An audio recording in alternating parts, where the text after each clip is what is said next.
Hello, listeners. Welcome back to Fireside FPL. Dave, Phil, how my boys doing? Fantastic. I have an announcement to make, everyone. You didn't even can you let Dave talk? No. My feelings don't matter.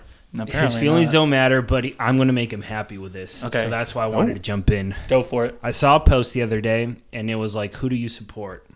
And it was Real Madrid, Manchester United, Al Nassr, Portugal, anyone that plays Barca, anyone that plays Argentina, anyone that plays Man City. That would be anyone who's a big Ronaldo fan. Yeah, and that post made me very happy, but I had a moment of sadness because I had to stop supporting United when Ten Hag was there, and he treated the GOAT, my king, like trash. So it's been a rough year where I've hated United. But now that he's gone, now that Rude was sick, but they got the new guy from Sporting, I'm extremely excited to start supporting them again. Ruben Amorim. And yeah, that's my announcement. You have a second United brother here now, Dave. Love it. And yeah, that's the announcement I wanted to make. That's great. I will not be pressured into that, so I still That's don't okay. like them. Finally ditching those scrubs from Madrid. No. Never going to ditch Madrid, but... Never, ever. All right. Unless you meant something else and I just didn't pick up No, what you were scooping. no, that's what I meant. Okay. Let's get into it. Let's do it. FPL, baby. Dave, no one cares how you're doing, so we're just going to get going. Okay. But hey, good news. I'm going to send it to you. So transfers, let us know. Well, I'm feeling good about transfers, so I injected my feelings Okay. into this podcast somehow, Sean. Love it. But yeah, let's talk about the most popular players being transferred in so far early in this game week. Mo Salah still number one, most transferred in player. That makes sense. Another goal and assist for him. Go. Gets Southampton this coming week, so he's probably just going to continue tearing it up. We gotta give, unfortunately, another shout out to El Matador for his Bruno Fernandes recommendation last week. Ring the bell, baby. What a wreck, man. What a wreck. If you're listening out there, you're welcome. He did say must own, and a goal and 2 assists, and really he should have had 2 goals. Yeah. That second one ended up being an own goal. Best player on the week. So, nice call there. Thank you. There. Maybe that's team effort. Maybe that's why you're beating us. Maybe. And you followed your own advice, which Dave and I sometimes do not do. I did. You guys have had great suggestions. You just haven't believed in yourself, so... I'm leading by example here. Yeah. Believe in yourself. You got to trust your own process, Yes. I guess. But Johan Wissa still getting transferred in. No surprises here. A lot of people are still getting rid of Dominic Calvert-Lewin. There's one of my recommendations. I wish I could feel forget. it. I was with you. Raul Jimenez, Dominic Solanke, people getting off them. Raul's had a bit of a dry spell, but I don't have any issues with moving over to Mr. Wissa. Just keep in mind, they do have Everton and Leicester, and then after that, Villa, Newcastle, Chelsea, Forest, Brighton, Arsenal. So they do hit a rough stretch there. He's pretty cost efficient. He's been playing well, so just something to keep in the back of your mind. The next couple guys, 2 guys we've recommended recently, Cunha and Alexander Isak, both people we kind of did deep dives on over the last couple weeks. Cunha is kind of the only game in town as far as the Wolves attack goes. And Everyone loves him right now. I know. It's I mean, great I do. Suggestion on your guys' part. I wanted to captain him last week. I got up Saturday morning and I was like, should I switch this? And I didn't do it, and I probably should have because he had a goal and assist. But you can't. Remember, that's what I've learned. Yeah. If you get up Saturday morning, you can't switch. I think you have to do it Friday night. You can do it if you're up before like 8 a.m. Yeah, I guess that makes sense. If there's 9 o'clock, if 9 o'clock is the first game. Yeah, but I tried to do it. I don't want to get into it, but I thought you couldn't do it the same day. I thought that's why I couldn't do it last week. When it's just you just have to be early. Okay. Yeah. But yeah, he's on a run of great form. Same with Isak, who scored for the 3rd game in a row. If you look at who people are moving off of for Wissa, Cunha, Isak, it's a lot of Erling Haaland. And good. We also did a deep dive on him last week, so if you want to get our thoughts on how to handle that situation, should you transfer him out or not, go listen to last week's episode. I won't go into that again because we spent a lot of time on it. Like the video. But those are probably the 3 best options: Isak, Cunha, Wissa, if you're trying to save a whole bunch of money at forward. Emile Smith-Rowe is being transferred in this week. I think this is just people probably chasing the goal he scored. Reactionary. I don't really have any issue with him as a sort of cheaper midfielder. I mean, he's been pretty solid the whole season, but after Wolves, Fulham does have Spurs, Arsenal, Brighton, Liverpool. So kind of a tough schedule for them. Might want to move off some Fulham guys. There's some other good guys around the price of their useful players right now. But probably the most notable guy is João Pedro in the transfer-ins. Made a cameo against City, scored. He got off to a super hot start this year and was really popular early on. So he's back now. I'm assuming it'll probably take him some time for them to ramp up his minutes again. But I think if you, and there's not a lot of people, but if you're rolling with Jorginho Ruder from Brighton, who was kind of sneaky productive there for a while, I would guess his minutes are probably going to go down as João Pedro's go up. But just keep an eye on it for when he's starting and playing a full 90 again. Over on the outs, we have Erling Haaland, who I already mentioned. Trent Alexander-Arnold got hurt in Liverpool's last game. There was an update today. I don't think it's supposed to be too serious. It's a hamstring injury, so I don't think you necessarily have to move off of him, especially with the international break. But just keep an eye on that if he's not going to play when the break's over. They said they're probably going to keep him out through that game against Madrid. Let's go. Just as safety, because they can't drop out of that top 8 slot, I don't think, anymore. So they're probably not going to play him, but then he'll probably be ready, honestly, when they come back to the EPL. So I wouldn't panic on him just yet. Nice research there, Sean. That's why we keep you around. Yeah, thanks, man. That was actually Mark Madden. No one probably listening from Pittsburgh, but that's our sports radio guy. Huge Liverpool fan. He said I have a neighbor around there who has a Liverpool flag. Do they? Gonna take him biscuits if they win the Premier League. Is your neighbor Mark Madden? Might be. Maybe. Anyway, back to reality. But nothing else really super notable. Dwight McNeil's getting dropped. I think that makes sense because he was hurt. That one's on me. I recommended him. He was too. good for a week and a half. He had that little hot run, but he, along with his teammate DCL, have cooled off. So don't ever believe in Everton. That's the moral of the story. No issue moving off him if you have another, a lot of midfielders, like I said, around that price. But all the other forwards that are getting transferred out, Dominic Solanke, Jamie Vardy, even Ollie Watkins are being moved out basically to accommodate the 3 in-form players that we discussed. So Cunha, Isak, Wissa. Yeah, if you have Solanke, Vardy, I think it makes sense to move off those guys to them. Absolutely. I have Ollie Watkins, and I'm going to stick with him. No, I think I moved off him. Well, good. I need you to do that so I can be different than you and catch you. And $9 million for a bunch of is not for me. 2 goals in 5 games. It's terrible. He's not going to score every game. Well, he should. Isak does. I mean, touche. Touche. But I think that pretty much does it for the transfer ins and outs this week. Nothing too groundbreaking there. But so we're going to go and hop over to our FPL roundtable section. And I believe El Matador has the honors this week. Yes, sir. I had them last week, too. Yeah, whatever. You have them a lot of weeks. I'm numero uno. Just give us your information. So for my first guy, I really want to dive in on Mazraoui. And stats are on video there. Can't really go much into the stats. It's not like he's done too much outside of last weekend, of course, but it goes back to what we've talked about the last 2 weeks. It's the honeymoon phase of United, but also they just look like a completely different team, different energy. Everyone's kind of playing in unison, which is what we also talked about, what they've been missing. My one hesitation with him is I don't know if he's going to fit in the coach's style schema. Yeah, so that's my one hesitation, but extremely cheap. We've talked about the easy fixtures coming up. They do have Arsenal on City over the next 6 weeks, but they're still looking at Ipswich, Everton, Nottingham Forest, and Bournemouth game week 17. So I still think their run of fixtures is somewhat easy, and he has high potential of getting clean sheets. He's also an offensive wing back, so I mean he should have gotten the assist for Bruno. Yeah, if it hadn't been an own goal. So right. I just think he's a really good option right now as a cheap defender that can produce a lot.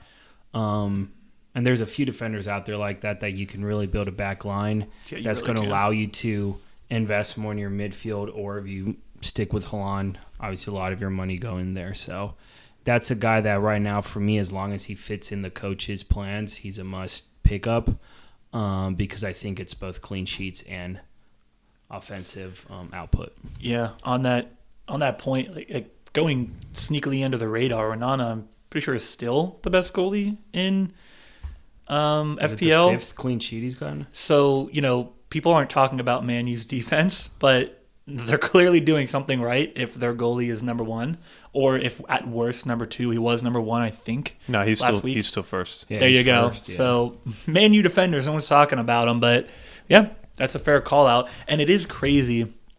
I just want to say this while it's on my mind.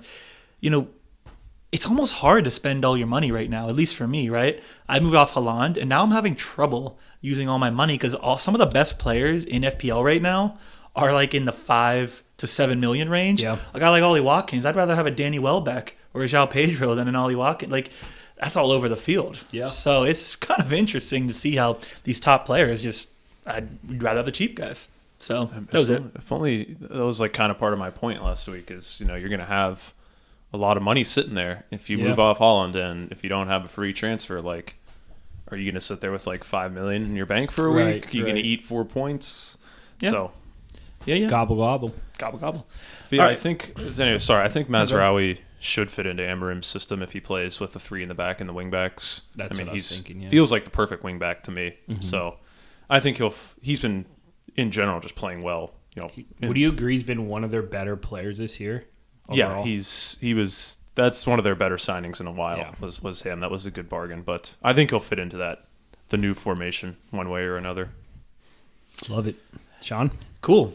All right, so my two guys, the theme for my two picks today is going to be people that we've talked about in the past and have kind of gone forgotten since then. So I want to kind of bring them back up now that we're further into the season. So the first person I want to talk about is Son from Tottenham. Heung-min! That was okay. What? Did you say Yao Ming? Heung-min Song. Oh, I thought he said Yao Ming. So did I. That makes more sense. What the hell? What the heck? So I know we discussed Son previously, right? Like I said. And he hasn't really been on anyone's radar recently due to injuries, due to Tottenham kind of struggling. But we know he came into the season with very, very high FPL expectations, which was fair, knowing how good of a player he is and how well he did last year. So his price tag is 9.9 million. I think that's one of the reasons that he's still not being talked about. But he's only 7.2% owned. And the thing that we've been talking about a lot is when you're in these leagues and you're trying to differentiate yourself, you got to find the players that everyone is not holding on to. So he's not getting held on to right now, and he is back officially. He played 90 minutes this week. He played 55 minutes 2 weeks ago. So he has officially gotten back into the game. But I understand where people are hesitant because he has only played 3 of his last 6 games, right? The injuries have been happening on and off all season. But if he's back, I think it might be time to start looking at him again. At the moment, I'm not a buyer. Oh, I thought you were going the opposite. No, at the moment, I'm not a buyer at 9.9 million. That's a pretty intense price tag. But if you look at him in the last 2 games, in 55 minutes against Aston Villa, he got an assist. And in the last game, in 90 minutes, he had 4 shots, 2 on target. We know something he does really well is getting shots off, right? And with the immense talent level we know he has, eventually that's going to turn into goals. So I did a little analysis, all hypothetical. So take this as you will. It's all hypothetical here, but he's a tough guy to compare to other players, right? Because he hasn't played a lot of games. Yeah. He's played, I think, 8 games, so he's missed 3 full games. So he's tough to put in a category. Can you compare him to him? I'll let you do your analysis, sorry. Yeah, you better. So the stat I like to look at for him, knowing that he hasn't played a full amount and he's been kind of on and off, is shots on target. Now, shots on target obviously doesn't equal goals all the time, but he's had 8 shots on target in 8 games. So that's 1 a game. Right now, that ties him with Iwobi and Tavernier. Those are players we think are pretty good. But let's say he played the full 11 games. If he kept that trend, he'd have 11 shots on target. Now he'd be in the categories of a Semenyo, an Eze, a Madison, all guys we consider good players. but don't have the talent level that he has. So then I said, okay, well, what if we did it by game time, right? Because it's not just that he's missing games, he's also missing time in some of those games. So let's, in a hypothetical world, he plays the full 990 thus far. He'd have a shot on target every 83 minutes, and that would give him 12 shots on target for the season. Now he's up there with Saka and Mbeumo, who we consider top players, right? We know the shots on goal doesn't equal goals, but we know with his talent level, if he had 12 shots on goal, let's assume he has a couple more goals, right? Point of all this is it's hard to tell with him, but the talent level and the fact that he's getting shots on goal again, he's played 90 minutes. People like Saka in the same price range are not people that I want to pick up right now. Yeah. So if you're looking for a guy at a high price range, I know we just said that the guys at low price ranges are kind of nice right now, but if you're really trying to differentiate yourself, you got cash hanging out, you want to go get someone like a Son, I think he's coming back. I would not be surprised if he starts producing very quickly. And then in 2 weeks, you're going to see, he's 40% owned. Yeah. So that's where I'm at. There was a lot of hypotheticals there, but I think he's someone that we should probably start keeping our eye on again. He's just too good not to produce if he's going to be playing again. No, I agree. His creative stats have still been really good when he's played. Among midfielders, only Saka has a higher expected assist per 90 than him. So he's doing Son things when he's on the field. So I think he just needs to just stay on the field, and you're probably going to get exactly the kind of production you're expecting. He's got a couple tough games coming up, but so the schedule for me, I agree. I'm not overly concerned with that. The schedule is in the middle, I would say, because you normally say Man City, oh my gosh, what a tough game. Well, I don't know at this point. Catching him at the right time. Let's see what happens. And Fulham, that's not a bad one. Bournemouth, Chelsea is erratic, and then Southampton. Yeah. That's a decent schedule. So and Liverpool home, at least you're home. So, but that game aside, the other ones are pretty good. So yeah, I think like you were saying, Dave, and I was saying, a lot of hypotheticals here with this guy, but we know the talent level's there. He's not like we're guessing on a Danny Welbeck or someone. This is Son we're talking about. He has the pedigree to turn it around quickly. And outside of injuries, the only risk with a player like Son is Tottenham. Exactly. Or up and down. So Yep. High risk, high reward. But so yeah, that's my second guy. I wanted to bring him back up. He's not been talked about much. So that's Dave, your first guy. That's my first guy. Like I said, Dave. I have a theme for my players too, Sean. What's that, Dave? Brighton. That's my theme. That's a great theme, Dave. I know. But I'm going to talk about a goalie for my first guy, and that's Brighton's keeper, Bart Verbruggen. He has a great schedule coming up. Bournemouth, Southampton, Fulham, Leicester, Palace, West Ham, Brentford. This one isn't super complicated, but he's cheap. He's $4.5 million. Brighton in general are playing really, really well right now. They've kind of shaken off some of that early season not being able to play defense stuff that we talked about. They heard the podcast and were like, all right, we got to figure this out. Say less. But the reason I like him is there's a number of highly owned goalies that I just feel like he's better than, that you should have. It's like if you have Dean Henderson, who's 10% owned, Flecken is 12% owned. And I mentioned Brentford's schedule coming up earlier when we were talking about Wisa. After these next two games, their schedule gets tough. Ederson is still pretty highly owned. Tottenham and Liverpool are their next two games, and he's only got 2 clean sheets on the season. That blows my mind that people have players like that. There's so many cheap goalies.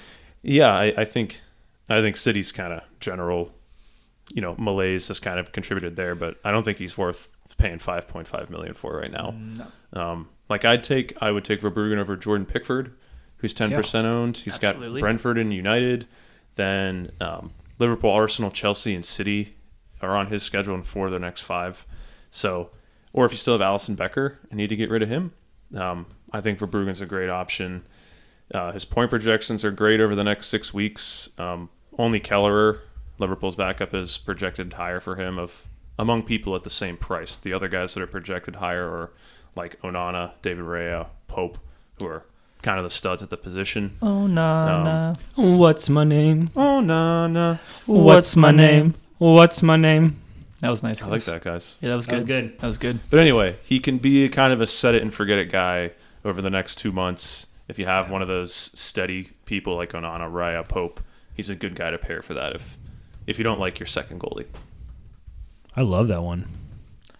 I love that one too, Dave. I was trying to look up Brighton shutouts this season. I think he's only got a couple. They had they weren't great defensively, like we said at the start of the year. No, so that's why I wanted to look it up. So Brighton has 3, which puts them at the top, only behind Liverpool, United, Nottingham Forest, and then there's a couple teams with 3. But point being is, when you're picking goalies, a lot of that comes down to shutouts, how the team looks, and fifth on the list. It's not a bad goalie to have. He didn't start the first game. That was I forget who started, but it wasn't him. He didn't play the first 2. Goalies is interesting too, because someone like Raya, he's only given up 1 goal like a lot of the games, which is not a clean sheet. Obviously, you miss out on 4 points, but they don't really get shots on them. Yeah. So then Raya's ending up with 2 points every single week, and I have him because he's only saving 1 or 2 shots. He doesn't get that third save that I think gives him the extra point. So it's such a weird concept, the goalies in FPL, on the combo of shutout potential based on fixture and obviously skill, and is it a team that still gives up shots? That's why a guy like Sells is so good this season. Yeah. They get shots off, but the defense is good enough to keep the shutout. So, no, I like that, Dave. That was good. Thank you. Philippe? So my second guy is going to be Francisco Evanilson. What a pronunciation. Gracias. And the theme of this guy is KISS. Keep it simple, stupid. And talking about the word reactionary, I think there's a lot of hype around him. And don't get me wrong, it's 4 returns in 4 games. I think 3 goals and 1 assist. Bournemouth is an interesting team overall. I think that's why Semenyo's been pretty good, is because even though they're not great, they're still offensively, I think powerful is a good word for them. They're fast. They get in the attacking third. They have an easy strength of schedule coming up. I think they have Ipswich, Wolves, Brighton. Sucks for your goalie. And when you look at the start of the season, he started really slow. He, I think, blanked 4 games in a row, but 2 of them were against Liverpool and Chelsea. So obviously that's a little difficult. But I just think he's a classic guy that everyone's probably going to jump on, and all of a sudden he's going to go 2-3 games without scoring. Maybe pick him up for this next stretch because it's easier fixtures, but he's not a long-term pick. He's at a cheap price right now, as you can see. But it's just, I just think in the long run, he's not a guy that is going to give you return after return, especially when you have guys like Wisa, Cunha, even like Raul Jimenez. So I said keep it simple, stupid, because, again, it's a guy that I think could have some reactionary transfer ins around. But I just don't think in the long run he's going to keep producing. So it's weird for him to be my player, but I would say don't pick him up. Don't jump the gun. Yeah. He's outproduced his expected numbers over the last month. It's like, I can't find it at the moment, but like just over 1 expected goals in the last 4 games, and he's got 3. And that was my last note. So he, over the last 4 weeks, he's up there in goals with Salah, Wood, Wisa, not Haaland, funny enough, and Wilson from Fulham, who's chaotic. He has like 3 goals in 27 minutes of playing time. Yeah. But to your exact point, he's like top 20 in big chances created. So that, not to call it luck, but that ability to produce in very few chances isn't sustainable unless you're a top dog in this world. Yeah, he's only attempted 5 shots. Yeah. And 3 of them are goals. Yeah. Over the last month. So don't pick him up. KISS, keep it simple, stupid. Sean, over to your guy. Man, I love that, Phil, talking about sustainability, because I gotta eat crow here. I gotta bring my boy. What does he eat crow? Basically, I said something that I was wrong about, and now I have to essentially apologize for being incorrect. And I gotta do it, and I'm sure he's listening, because why wouldn't he be listening? We're so popular. Danny Welbeck. I like the video. Danny Welbeck.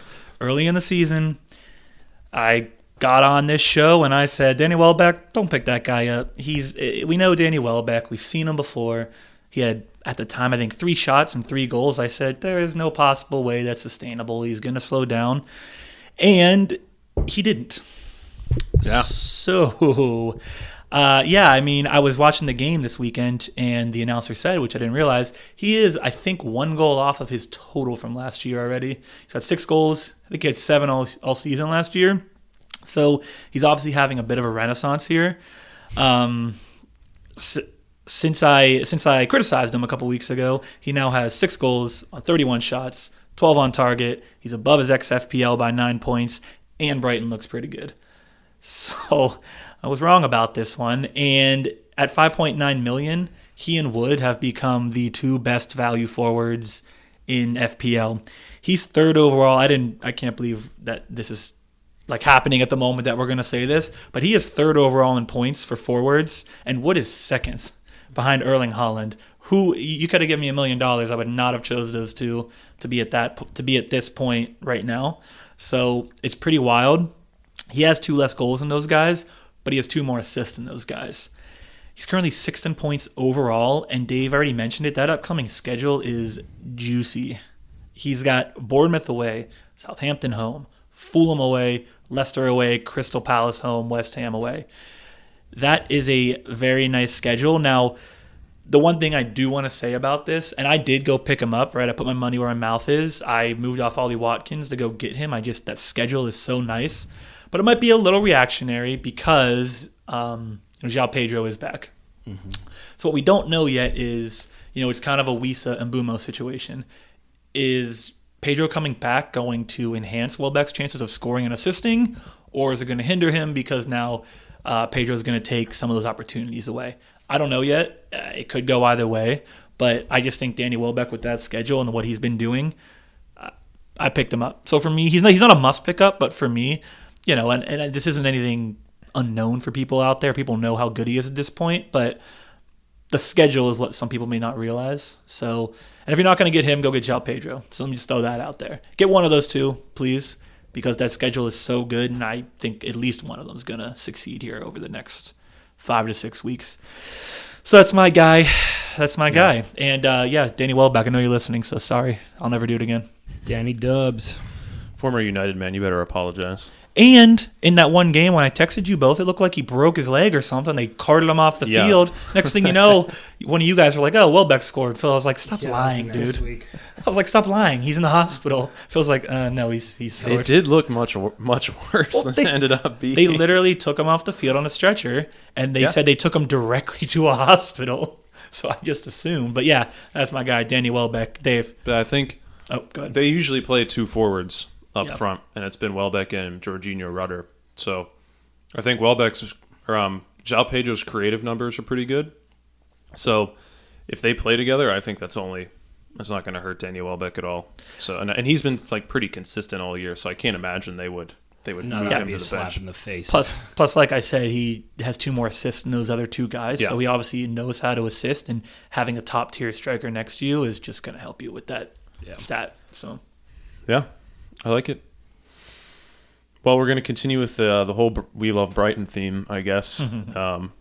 My second guy is Joel Veltman for Brighton. And so it's literally the same thing we just got done saying with all the Brighton guys. They have a great schedule. This is kind of just I think they're going to get some clean sheets sort of play. And same as what I said with Verbruggen, he's cheaper. He's only $4.5 million. You can kind of use him when you need him over the next 2 months. Some of the guys, like if you're using Liverpool guys, if you're using Guardiola, even the Forest guys, Pedro Porro, those guys have a smattering of difficult games coming up. So Veltman feels like an easy guy to pick up for cheap. Use him when you need him. They don't have a bad matchup at all over the next 8 weeks. The expected numbers aren't really there for him or really any of the Brighton defenders, but again, this one is just a play for. I think they're going to get a couple clean sheets, but if you have multiple guys from the teams I just said, like Liverpool, City, Fulham, Forest, Tottenham, maybe you don't want to use multiple of those guys in the same week. If they have bad matchups in the same week, I think a number of them, this upcoming week 12 is kind of rough for those teams. So maybe you take a couple of them out and slide in Veltman for a game. So I think he's a pretty good option. Again, there's lots of defenders that are still pretty highly owned that are more expensive than him. a lot of guys that are $4.5 million that still are owned. So I think he's a better option than pretty much all those guys. So I like him for use him when you need him.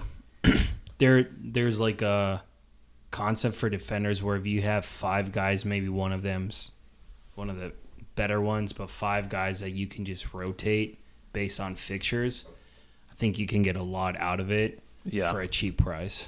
And exactly what you I totally agree. And he's over the next 6 weeks, like all his point projections are like right there with all the Arsenal guys because they have a great schedule. Right. And Guardiola, and that's pretty much it for the guys projected to score more points than him. I think he's like 5th or 6th, the 5th or 6th highest ranked defender as far as the projections go. Let's just hope he plays. I went out there and got Keane, which should have worked, and then he didn't play this week after a shutout for Everton. What is up with that? And he didn't get the shutout for Gabriel, right? Who substituted in because Keane didn't play. Just rubbing it in your face, basically. No, I got the points for Gabriel. They didn't get a shutout. I know you didn't get the shutout points because they gave up that goal. Yeah. Great goal by Neto, by the way. It was nice. It was very nice. Terrible defending. All right, summary time. Yeah, let's summarize what we just talked about for about 25 minutes. I'll start with my 2 guys real quick. So Mazraoui, we've talked about United players, easy-ish schedule. They look fantastic right now. He can clean sheet opportunity and strong in attack. So just be cautious because we don't know if he's going to fit in the system. We have a United fan with Dave here who says he will, so take that as you will. I did pick him up, but that's my only caution point. And then Evanilson, who's had 4 returns in 4 games, but he's producing way, way, way more than what's expected and what he's actually involved in. So I don't think it's sustainable. Don't get caught up in the recent hype. Don't pick him up. Other good options.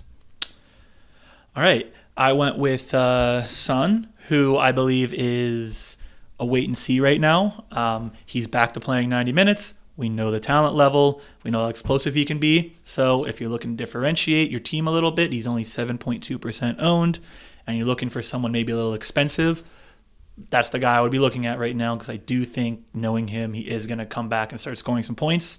And my second guy was Danny Welbeck, who now has João Pedro back, and that could very well help him in terms of assists and even maybe scoring opportunities. He's cheap. He's third amongst forwards and points. So that's a guy that I went and picked up. I have him in my roster starting this week against Bournemouth. Easy schedule. So he, for me, is a not must pick up, but I would look to pick him up him or João Pedro if you can. Love it. Yeah, my 2 Brighton guys, Verbruggen and Joel Veltman. Same concept for both. I think they're going to get some clean sheets coming up. They've got a fantastic schedule. Brighton's starting to play really well, so they can both kind of be, set it and forget it guys over the next 2 months for not that expensive. Bang, bang. Bang, bang, bang. All right. This is the best time. It was time to go over our teams. Time to go over.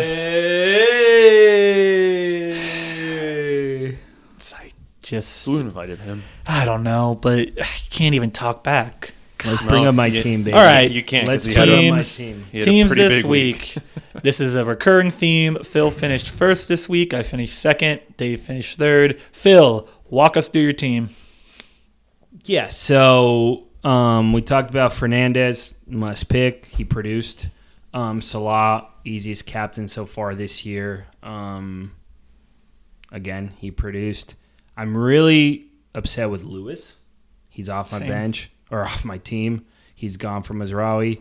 But Murillo and Konate, I think those are 2. Konate, we talked about him a few weeks ago. You have to pick him up. And Murillo from Nottingham Forest, has goal threat on set pieces, so cheap option. And then my forwards didn't do much, to be honest. Raul, Halan, Jackson, but my midfield and my defenders kind of carried me, so super happy with Mark. Didn't Murillo score? He did. And I thought they were going to get a shutout, and then Newcastle scored like 3 and whatever. But yeah, that's my team. That's my squad. 79 points. It's on the screen if you want to copy it and win your league. Yeah. Well, it's too late. That was last week. So, yep. All right. So my team, and I'll mention again, we are back on the over average train. We fell off the train for the first time last week, Dave and I, but we're all back to being over that average. I finished this week with 57 points. I'm very upset with myself as I am continuing to learn FPL, this being my first season. I didn't realize the timing that you have to get players captained and get players triple captained. I attempted to triple captain Salah, and apparently I was too late. It was before the games had started, but I was too late. So I missed out on that opportunity. So I'm going to triple captain him this week. We're choosing to take Sean's word. You could take my word or not. We don't really know. Yeah, when that triple captain ends up on Brian and Buemo and he has a hat trick, we're not. That doesn't. Listen, count. Yeah. Do you think I want to tell people that I messed up again? It's like that the Kovacic captain. Yeah. Yeah. All right. So Keller had a good week, which we talked about him last week. We said he's going to be pretty good until Alisson comes back. He had 6 points. Robinson had 6 points for me for Fulham. That was a good one. And Bumo, I captained, so he had 10, but he had an assist, so that was good. Salah had 14, and Isak had 11, which was really good. This week, I moved off of Watkins, and I mentioned I went to get Danny Welbeck in his place. Other than that, I didn't make any moves, so see what happens next week. But yeah, that was my team this week, and I'm with Phil Lewis. Kind of a letdown, but I'm not going to give up on him. City's not that bad, so I think they'll bounce back. Dave? Yeah. Why are you laughing, Phil? Yeah, what are you laughing I don't know. I was above average. Okay, the average was 49. I had 52. So Easy. get off me. Easy. But yeah, I don't really like my team. That's what I was going to laugh because I was looking at his team and I was like, what? I need to make a few changes. Good luck. The Phil Foden thing. Have you used a free hit yet? No, I'm not Right. using that yet. Oh, okay, go ahead. I'm not going to tell you all my plans. But Okay, Papa. anyway, Cunha and Isak put up for me. Mazraoui with 8. My boy Ryan Ait Nori 6 points. Wolves their first shutout. I told you. Goal disallowed too. Yeah, but yeah, my midfield I've been getting like nothing from. Foden 4, Johnson 2, Palmer 2, Jorginho 2. So I definitely need to make some changes. So I'm gonna do something before this international break is over. I just haven't decided what it's gonna be yet. I might need to like accrue a transfer and wait a week here, but I've got 10 days to think about it. Do we get transfers in the international break? I don't know. I don't remember. If someone's out there listening Yeah. and you know the answer to that question, Comment. please comment on the video because we don't know. We want to know if during an international break. I think you only accrue during a game week, and this game week is just 2 weeks instead of Well, one. you should still comment and prove Dave wrong if he's wrong. So Yeah. I'm never wrong, except for the also- guys I just pick comment. from my also own team. on Palmer, I'm not getting worried yet, but it's not been good recently. So I don't know if that's a Chelsea problem or. It's been hurt. Yeah, they Yeah, ran I know. through. That's part of the problem. Is They he's ran been- through a He's tough had a knock. run of games. Liverpool, Newcastle, United, Arsenal.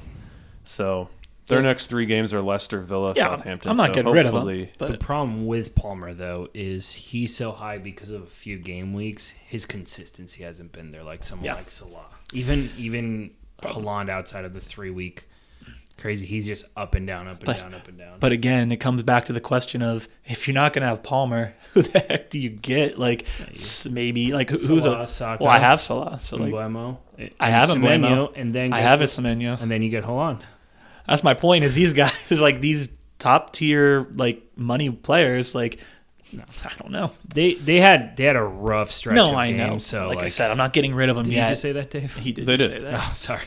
But that's besides the point. Yeah, So I'm looking at Saka because they have son, a very good He's hurt, right? schedule coming up. But yeah, it depends on. I don't think so. I think he picked up a knock in their last Yeah. game, but I don't think it was something serious. Martin Odegaard is back for them. Yeah, he looks good. Handsome too. So is that Yeah, he got hurt in the second half, and he came off. But they haven't said how severe it is yet. He was But crying. he's not going to play for England during the break. anything else for Anyway. your team? No, No. I'm in third. Whatever. You're in third. All right. Yeah. So after this Look at week, the the, table. standings, the table. You'll see the table here. Standings are the same. El Matador is in first. I'm in second. Dave's in third. El Matador is pushing his lead out after my poor last week. He is now ahead by a decent amount. So let's make one statement. Yeah, put this out there. We missed out on, I think, 3 weeks. Yeah. Phil and I came up with this idea for this podcast late into the FPL season. And Dave. Yeah, we didn't. It took us a couple weeks. I meant crap about you today. Well, I'm in third. They shouldn't. Yeah. We came up as a group. We came up with this idea to do this thing late into the season. So we started late. So we are missing 3 weeks of points. So anytime you see our points, you're like, these guys stink. It's like, no, we are beating the average every week, but we are missing probably upwards of 150 to 170 points. It took us some time to figure out, what a microphone was and how next to record season. ourselves. But next season we'll show you next. We'll show you next season. We'll show you. So let's do captain, vice captain, and wrap this up. Phil.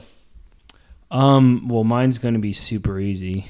It's going to be Salah, and I'm throwing Haaland the vice captain because I want to give him some confidence. Get his juices flowing again. But my Egyptian king is going to be my captain for the foreseeable future. I am going to copy you because that matchup is awesome.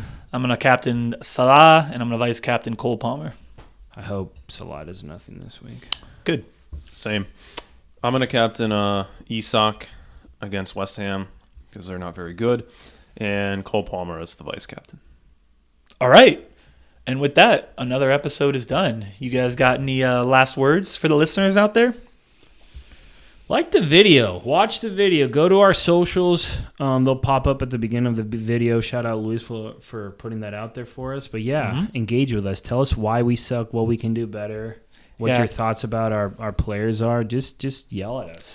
Yeah, we really do want to engage with anyone who's listening or watching out there. And I know it's sometimes it's tough to comment on videos, but hey, if you got the time, do it. Hit the subscribe button, like the video, all those things will really help us, and we really appreciate it. International break.